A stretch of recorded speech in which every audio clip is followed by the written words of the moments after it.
We've all been there. We sit down to work on some new designs for our print-on-demand business, and it happens. Crickets. The awkward silence between you and your design software.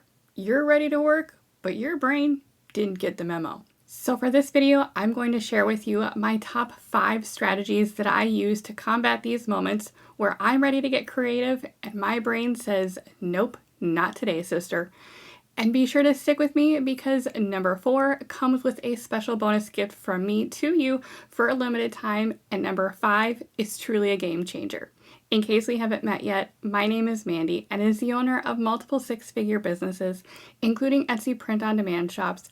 My goal is to provide you with strategies to simplify the journey and scale your business faster so that you can stop the overwhelm, start making progress, and thrive with your print-on-demand business. Number 1, your first instinct should always be to lean more into your visual research.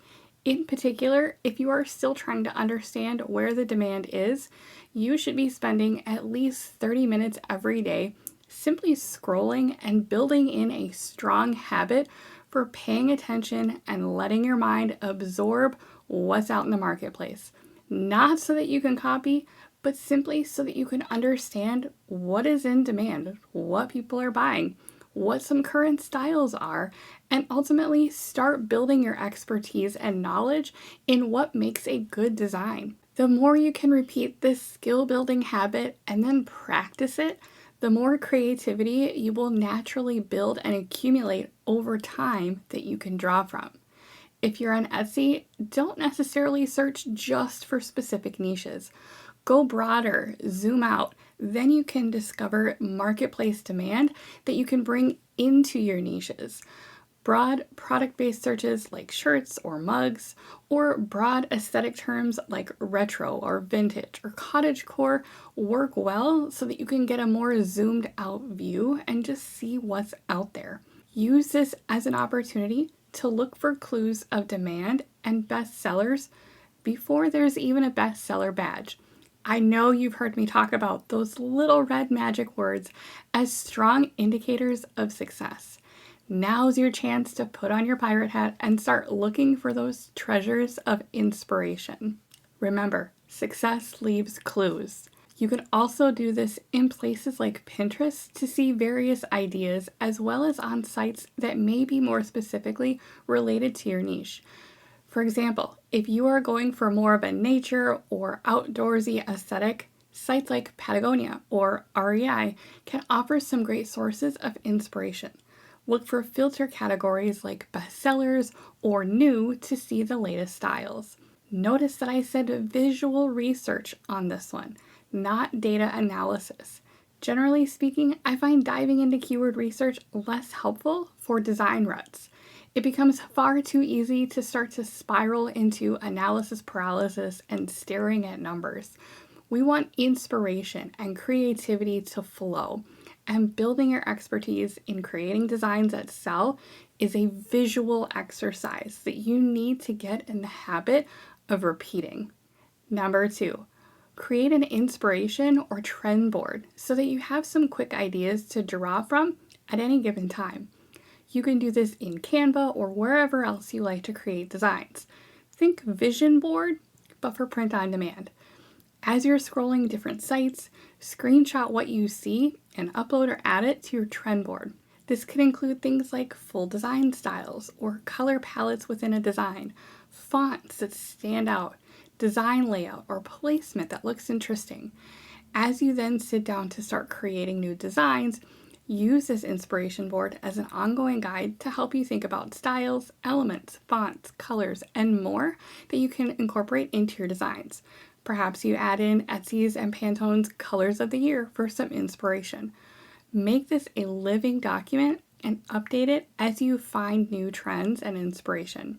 Number 3, review your current listings. Do you have any that are currently selling? If so, leverage that. Can you adapt that design and make it work for other sub-niches or parallel niches that fit within your shop?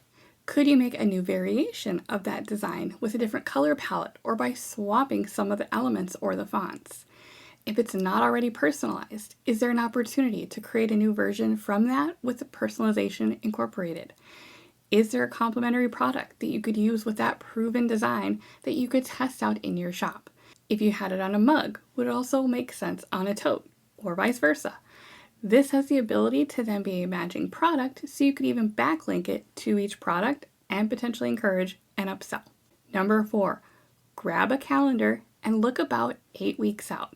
Find the next nearest holiday or season, take one or more of your existing designs, and create a new seasonal variation of it.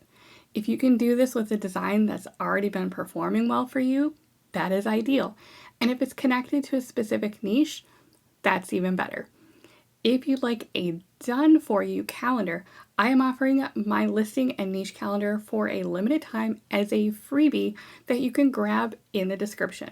Every single month, it will guide you on which upcoming seasonalities you could be designing for, including my top evergreen niches each month as well. This is just one of many resources that I normally only have available as part of my memberships. My mini membership gives you full access to all of my resources, along with access to my monthly niche and trend reports, so that you are constantly getting new actionable information every single month. Or you can go totally all in and join my Simply Thrive Club, which comes with not only the resources, but also a 24/7 community where I'm jumping in daily to answer questions, live group coaching calls, monthly masterclasses so that you can feel supported and encouraged on your journey, monthly challenges, and more.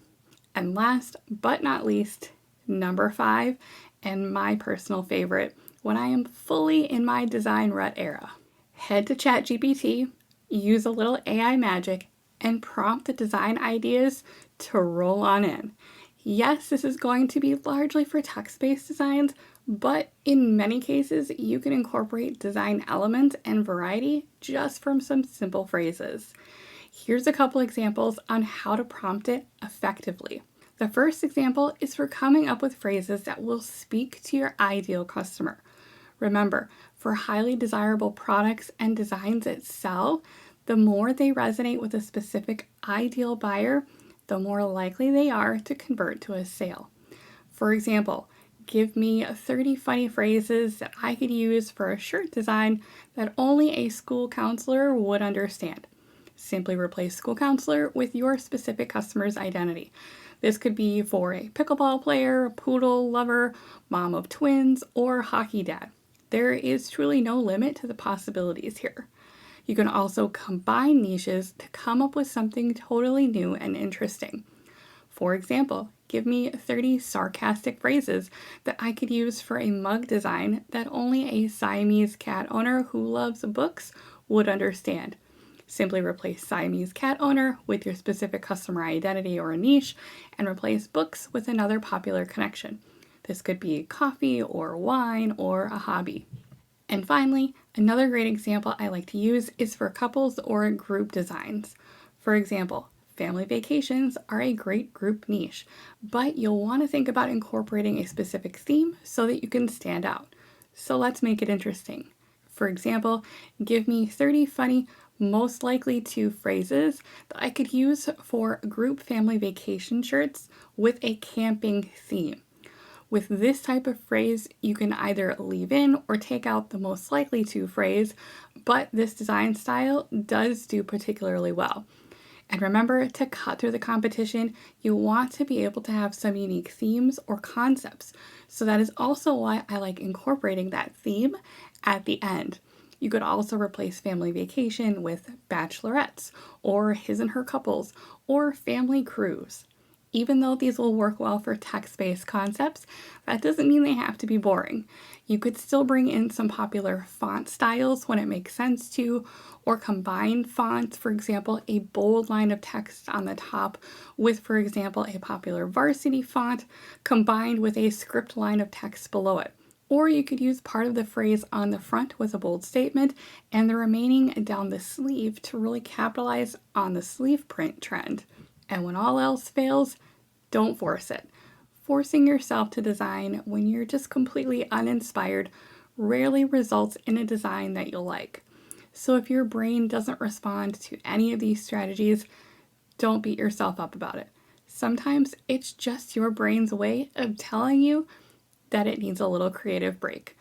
Get up and go for a walk, break away from your screen for a while, get some fresh air if you can, and come back to it at another time once you've had a chance to re-energize with a fresh set of eyes. I hope this has been helpful for you. If you want to learn more about my strategies for thriving in your print-on-demand business, make sure you've got the notifications turned on for my channel so that you don't miss out on any of my upcoming content. And in the meantime, be sure to check out my free print-on-demand masterclass in the description, as well as my time blocking series right here on my channel for an even deeper dive on the critical steps for success.